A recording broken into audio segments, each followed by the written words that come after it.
Ba'u lil-isti'ana. That you're asking Allah's help. When you say Bismillahir Rahmanir Rahim, you're actually asking Allah's help.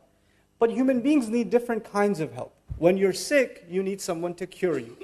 When you're tired, you need someone to help you. When you're confused, you need someone to clarify for you. When you don't know, you need someone to educate you. When you're lost, you need someone to guide you. It's not one kind of help. If you're hungry, you don't need to be educated right now, you need to be fed. It's a different kind of help. So when you ask Allah for help, then at a different occasion, you need a different kind of help. And of course, every one of Allah's names provides a different kind of help. When Allah calls Himself Al-Hadi, the one who guides, then of course the help He will give us, that He'll guide us. When He calls Himself the provider, Ar-Razaq, Ar-Raziq and Ar-Razaq, the one who provides over and over again, then obviously He's in that name, He's going to be giving me provision. When He calls Himself Dhul Quwwatil Mateen, the one who has extended might, extended power, then I need strength, I'm weak. And I'm going to call on Allah's power to grant me some of that power myself, so I can accomplish what I need to do. So every one of Allah's names gives us a different kind of help. But when I wake up in the morning, and I'm just getting out of bed, and out of my mouth comes Bismillahir Rahmanir Rahim, just like that, I just say, I don't think about which name do I need right now. Do I need Allah to give me the strength to get up? Do I need Allah to guide me this morning? Do I need Allah to help me plan my day? Do I need Allah to provide me halal rizq? Do I need Allah to provide me peace in my family and security? Which name of Allah should I call on? And it is the gift of Allah that by using just the word ism, it is all of the names of Allah, all of the unique qualities of Allah, all of the beautiful things about Allah that you included just inside the word ism, whether you thought of all of those names or not. This is the mercy of Allah. I could not have thought of all of the things that I need from Him. Because I don't need one thing, I need too many things. I'm in too much need. And so I can't even think of all of those names. وَلِلَّهِ أَسْمَاءُ الْحُسْنَى فَادْعُوهُ بِهَا, He says. For Allah, they're the most beautiful names. Call Him by all of those beautiful names. But how many people are going to learn all the names of Allah? Not everybody will know all the names of Allah, but we need all of them.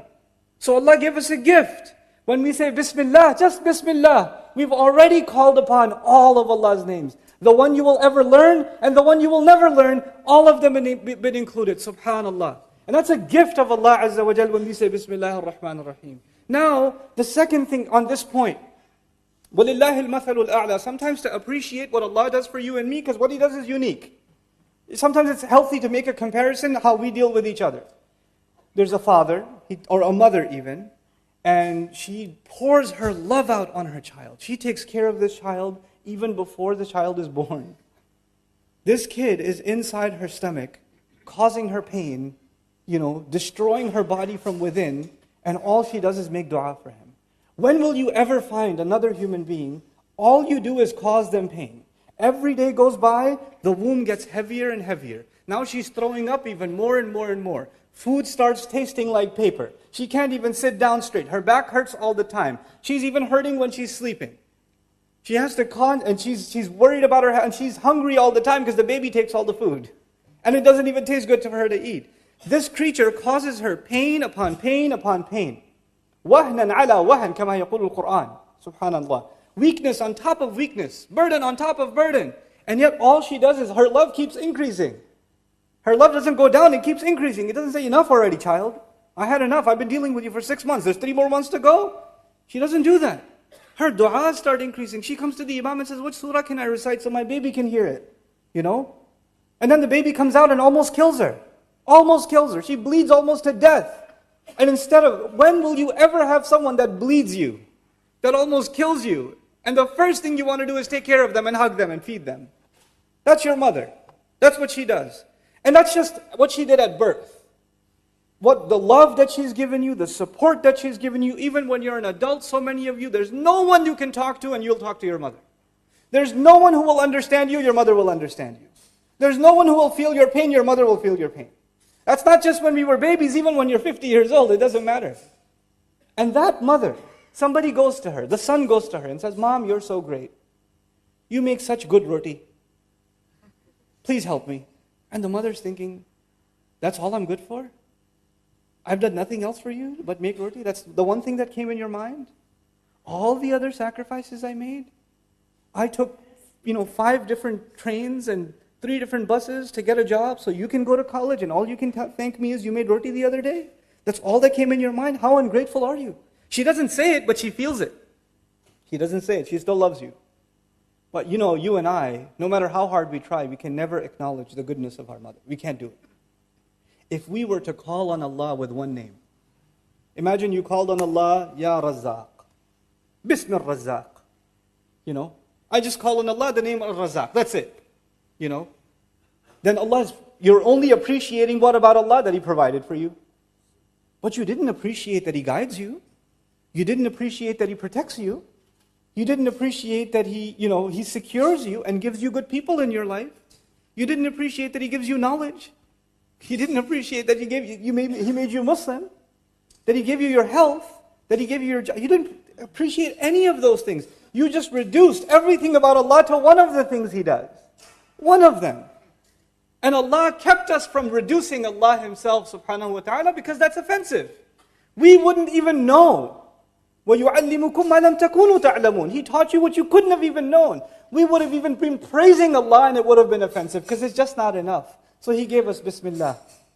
He gave us this phrase. And now when you call on that phrase, the believer is supposed to become filled with gratitude. We're supposed to be overwhelmed in how much and how many ways Allah helps us. And how many ways Allah provides us. There are no other relationships like this one. I go to my teacher for knowledge. I go to my parents for support. And when I'm young, for provision.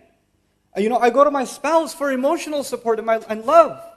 I go to different people for different things. But to Allah, you go to Him for all things. You go to Him for everything. There's not one thing that is missing when you and I turn to Allah. So that's the first part of the equation, Bismillah. But then Allah didn't stop there. Even actually, I want to share with you some things about the word Allah. Our ulama had a long debate in our history. What is the origin of the word Allah? Does the word Allah come from ilah? And is it the combination of al-ilah?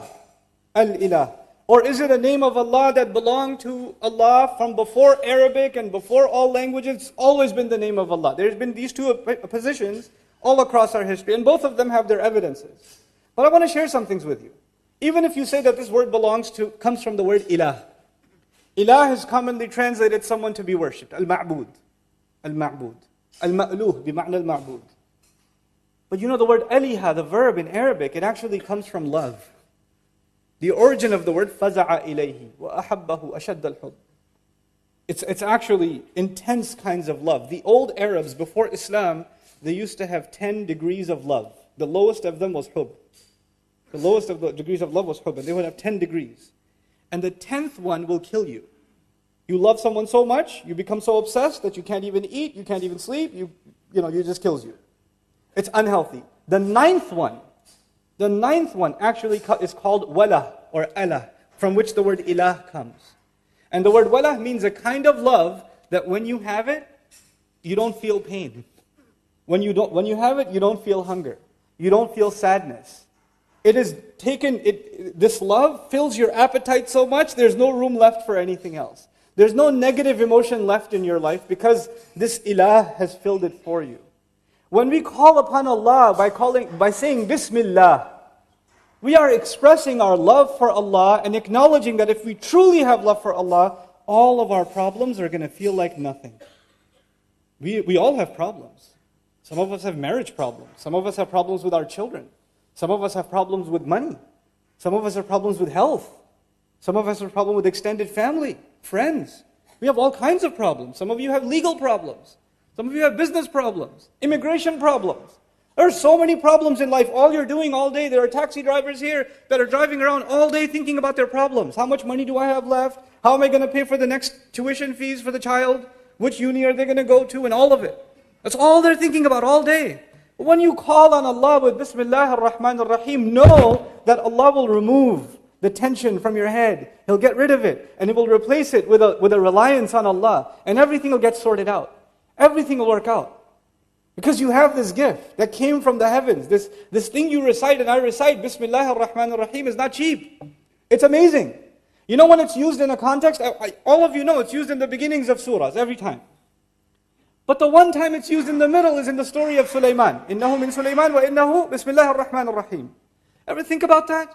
Sulaiman alayhi salam is going to transfer the throne of another queen thousands of miles in the blink of an eye. And he says, this is because of Bismillah ar-Rahman ar-Rahim.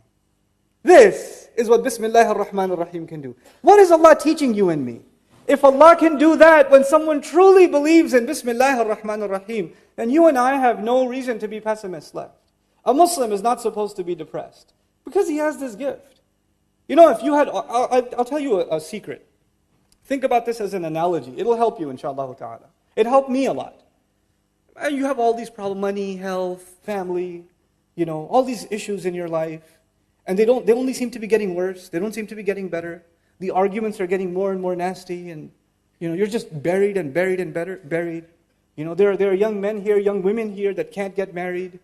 And either the family doesn't agree, or the guy is not right, or the girl is not right, or nothing is right, or, And is it even going to happen? She's getting older and older. The father's getting worried. How am I going to get my daughter married? All of these problems are happening. And imagine one day that somebody comes to you and says, here's an envelope. You can open it in 30 days, but I'll tell you there's 2 million pounds in here for you. But you can only open it in 30 days. Okay? But it's in your hand already. You have it.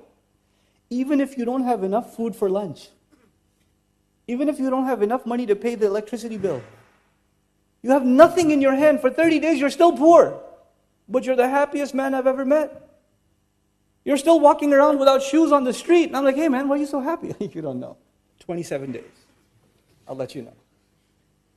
Because you have a guarantee in your hand. You have a guarantee. And whenever you get depressed, whenever you feel really hungry, you just look at the envelope. 24 more days. This thing has given you a guarantee that a better life is coming, isn't it? All of your problems became small. No big deal. Because you have a guarantee. That is when you call on the name of Allah. That's a guarantee in your hand. It's worth more than a few million pounds, let me tell you. It's worth a lot more than that. And it's in your hand. It's just in your hand. You just got to believe in it, that's all. Somebody else could have the same paper and say, I don't believe it, and rip it up.